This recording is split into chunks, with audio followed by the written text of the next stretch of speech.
सामही hotels limited. बात करते हैं इस कंपनी के बारे में एंड इसके आने वाले आईपीओ के बारे में। कहीं मत जाइए, चैनल को सब्सक्राइब कर लीजिए। सबसे पहले जानते हैं इस कंपनी के बारे में। सामही होटल्स लिमिटेड, ये कंपनी 2010 से इस बिजनेस में है एंड आज की डेट में ये कंपनी इंडिया की 14 सिटीज में 8 ब्रांड नेम के अंडर 31 होटल्स को ऑपरेट करती है एंड वहां पर इस कंपनी के पास टोटल 4801 होटल रूम्स की इन्वेंट्री है एंड जो इस कंपनी के टोटल होटल रूम्स की इन्वेंट्री है वहां पर 71.67% की ऑक्यूपेंसी रेट है। दैट मीन्स इस कंपनी के जितने भी होटल रूम्स हैं उनमें से 71.67 रूम्स तो वो ऑलरेडी ऑक्यूपाइड ही रहते हैं एंड जो इस कंपनी का पर रूम रेंटल है वो है 5069 रुपीज पर रूम एंड ये ईयर ऑन ईयर ये 60% से ज्यादा के रेट से इंक्रीज हो रहा है। ब्रांड्स के भी नाम जान लेते हैं जिस ब्रांड से ये कंपनी अपने होटल्स को ऑपरेट करती है। तो बेसिकली ये कंपनी होटल्स ऑपरेट करती है under the brand name Courtyard by Marriott, Sheraton, Hyatt Regency, Hyatt Place, Fairfield by Marriott, 4 Point by Sheraton, Holiday Inn Express etcetera etcetera. I mean जो भी मैंने आपको ये ब्रांड नेम बताए हैं ये सारे के सारे अपने आप में काफी फेमस ब्रांड्स हैं होटल इंडस्ट्री में। अब जैसे कि मैंने पहले भी बताया दैट इस कंपनी का जो एवरेज रूम रेंटल है वो है 5069 रुपीज का। ऐसे ही हम होटल इंडस्ट्री में रेट पर अवेलेबल रूम निकालते हैं एंड वो इस कंपनी का आ रहा है 4326 रुपीज पर रूम का एंड जो ये रेट रेवेन्यू पर अवेलेबल रूम होता है ये कैलकुलेट होता है आपका average room rental multiplied by occupancy rate and जो ये कंपनी है ये 34.22% के एबिटा मार्जिन पर ऑपरेट करती है।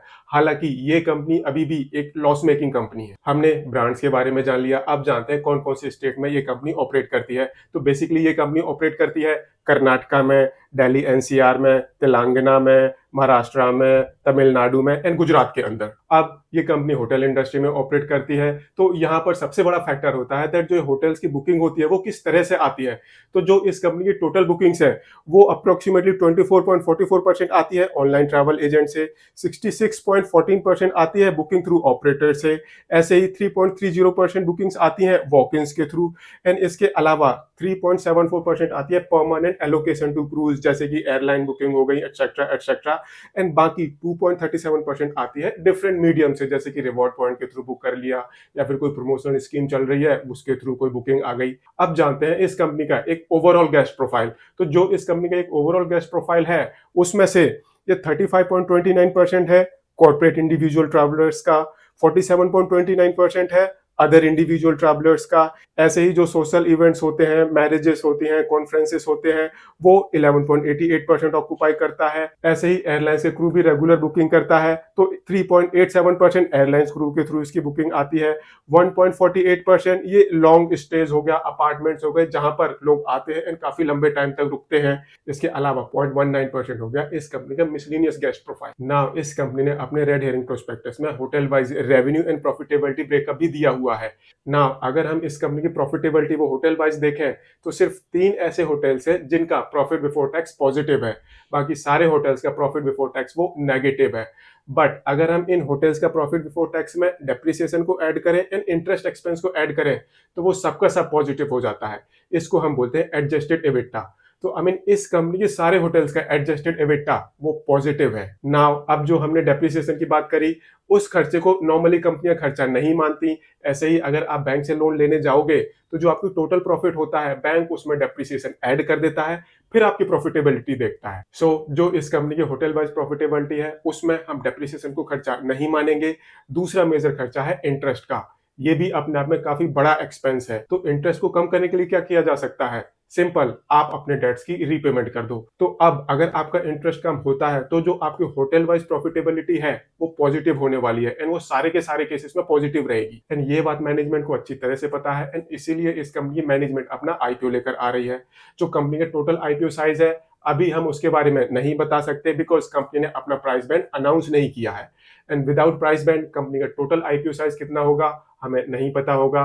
कंपनी का जो आईपीओ है क्या वो महंगा है, क्या वो रीजनेबल है, क्या वो सस्ता है, वो भी हमें जब पता चलेगा जब कंपनी अपना प्राइस बैंड अनाउंस करेगी। हाँ, एक बात हमको पता है दैट इस कंपनी के आईपीओ में जो फ्रेश इशू कंपोनेंट होने वाला है वो होने वाला है 1200 करोड़ रुपीस का। ये कंपनी ने रिसेंट में इंक्रीज किया हुआ है, पहले ये 1000 करोड़ रुपीस का होने वाला था, अब कंपनी ने इसको बढ़ाकर 1200 करोड़ रुपीस का कर दिया है। रिसेंट में कंपनी ने 238.15 रुपीस के हिसाब से अलॉटमेंट करी है। तो हम मान सकते हैं दैट जो इस कंपनी का आईपीओ आएगा वो अप्रोक्सीमेटली 238.15 रुपीज के आसपास ही आएगा, इसी के प्राइस बैंड के आसपास आएगा। एंड इस हिसाब से अगर हम इस कंपनी का टोटल आईपीओ साइज देखते हैं तो वो होने वाला है अप्रोक्सीमेटली 1525 करोड़ रुपीज के आसपास का। सो मान के चलो दैट इस आईपीओ में जो 1200 करोड़ रुपीस का फ्रेश इशू कंपोनेंट है उसमें से ऑलमोस्ट सारे के सारे पैसे यूज होने हैं इस कंपनी की डेट्स की रीपेमेंट के लिए।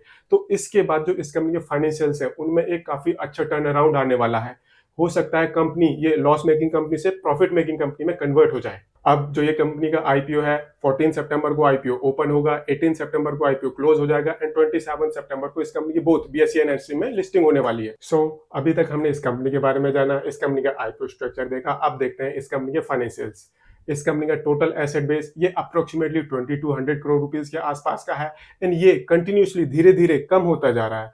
आई मीन मार्च 2021 में इस कंपनी के टोटल एसेट्स थे 2488 करोड़ रुपीस के, जो कि घटकर मार्च 2022 में हो गए हैं 2387 करोड़ रुपीस के, एंड जो कि फर्दर घटकर मार्च 2023 में हो गए हैं 2263 करोड़ रुपीस के। एंड ऐसे ही अगर हम इस कंपनी की रेवेन्यू देखें तो इस कंपनी की रेवेन्यू वो कंटिन्यूसली बढ़ती जा रही है। आई मीन मार्च 2021 में इस कंपनी की टोटल रेवेन्यू थी 179 करोड़ रुपीस की, जो कि बढ़कर मार्च 2022 में हो गई है 333 करोड़ रुपीस की।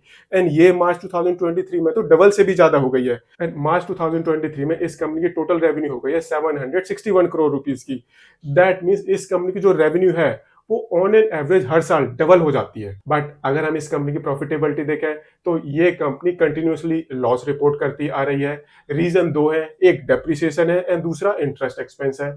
इंटरेस्ट एक्सपेंस ये कम होने वाले हैं इस आईपीओ के बाद, तो हो सकता है इस आईपीओ के बाद ये कंपनी प्रॉफिट मेकिंग कंपनी में कन्वर्ट हो जाए। अब ये कंपनी एक लॉस मेकिंग कंपनी है तो हम इस कंपनी के net margin, return on equity, return on capital employed की बात नहीं करेंगे बिकॉज वो तो नेगेटिव रहेंगे ही रहेंगे। सो अभी तक हमने इस कंपनी के बारे में जाना, कंपनी का आईपीओ स्ट्रक्चर देखा, कंपनी के एक फाइनेंशियल्स का ब्रीफ डिस्कस किया। अब जानते हैं दैट अपने कंपटीशन में ये कंपनी कहां पर स्टैंड करती है। बेसिकली इस कंपनी ने अपने रेड हेरिंग प्रोस्पेक्टस में 4 कंपनीज को अपना कॉम्पिटिटर रिकॉग्नाइज किया है। वो 4 कंपनियां हैं chalet hotels, lemon tree hotels, Indian hotels and east India hotels EIH। Revenue wise ये कंपनी सबसे छोटी कंपनीज में से एक है एंड अपने कंपटीशन में ये एक इकलौती कंपनी है जो लॉस मेकिंग कंपनी है। एंड ऐसे ही अगर हम इस कंपनी के एबिटा मार्जिन्स देखें तो वो इस इंडस्ट्री में एट पार है। एंड इसके अलावा जो इस कंपनी का एवरेज रूम रेंट है वो अपने कंपटीशन में सबसे कम है। दैट मींस आगे इस कंपनी का एवरेज रूम रेंटल बढ़ने के काफी ज्यादा चांसेस हैं। एंड ऐसे ही अगर हम इस कंपनी की एवरेज ऑक्यूपेंसी देखें तो वो अपने कंपटीशन में मार्जिनली थोड़ी सी कम है, तो यहाँ पर इंप्रूवमेंट का थोड़ा सा चांस तो है ही। सो अगर आप होटल इंडस्ट्री में ऑपरेट करते हो, आपके एवरेज रूम रेंट बढ़ने के चांसेस हैं, आपकी ऑक्यूपेंसी बढ़ने के चांसेस हैं, तो वी कैन एक्सपेक्ट कि फ्यूचर तो इस कंपनी के लिए ब्राइट होने वाला है। नाउ क्वेश्चन आता है क्या आपको इस कंपनी के आईपीओ को सब्सक्राइब करना चाहिए या फिर नहीं करना चाहिए। आई मीन ये कंपनी अपने कंपटीशन में इकलौती ऐसी कंपनी है जो लॉस इनकर करती आ रही है। हालांकि ये पिक्चर आईपीओ के बाद चेंज होने वाली है। एंड इसके अलावा जो और कंपनियां हैं वो कंटिन्यूसली प्रॉफिट में है। एंड ऐसे ही काफी सारी ऐसी कंपनियां भी हैं जिनके एबिटा मार्जिन्स इस कंपनी से कहीं ज्यादा बेटर है। कितने ज्यादा बेटर है? 50% से भी ज्यादा बेटर है। सो आई मीन परफॉर्मेंस वाइज तो इस कंपनी से बेटर कंपनियां अवेलेबल है। अब ये कंपनी किस वैल्यूएशन पर अपना आईपीओ लेकर आती है वो अपने आप में एक की फैक्टर होने वाला है दैट इस कंपनी का आईपीओ सक्सेसफुल होगा भी या नहीं होगा। एक और फैक्टर है इस कंपनी के अंदर गोल्डमैन सैक्स की इन्वेस्टमेंट। आई मीन अगर आपकी जो कंपनी है उसके अंदर जो इन्वेस्टर्स की लिस्ट है उसमें अगर इस तरह के कोई नाम है तो आपकी कंपनी का जो वेट है वो ऑलरेडी बढ़ जाता है। सो अगर आपको किसी ऐसी कंपनी में इन्वेस्ट करना है जिसके जो ऑलरेडी कॉम्पिटिटर है वो उस कंपनी से ज्यादा बेटर प्रॉफिट कमाते हैं, उस कंपनी से ज्यादा बेटर उनकी परफॉर्मेंस एफिशिएंसी है, तो आई थिंक आपको इन्वेस्ट करने से पहले एक बार सोचना तो जरूर चाहिए कि मुझे इस कंपनी में इन्वेस्ट करना है या फिर उस कंपनी में इन्वेस्ट करना है जो ज्यादा बेटर परफॉर्म कर रही है। एंड ऐसे ही जो इस कंपनी के कॉम्पिटिटर हैं अगर हम उनकी पी वैल्यूएशन देखें तो लेमन ट्री होटल वो सबसे एक्सपेंसिव वैल्यूएशन पर ट्रेड कर रहा है।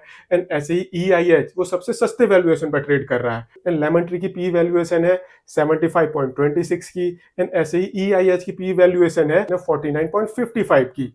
एंड जो इस इंडस्ट्री में सबसे बेटर परफॉर्म कर रहा है वो है lemon tree hotel. I mean ये कंपनी 51.35% के एबिटा मार्जिन पर ऑपरेट करती है। सो ये एक छोटा सा वीडियो था about this company and it's upcoming IPO. अगर वीडियो पसंद आया हो इसे लाइक शेयर जरूर करें एंड चैनल को सब्सक्राइब करें।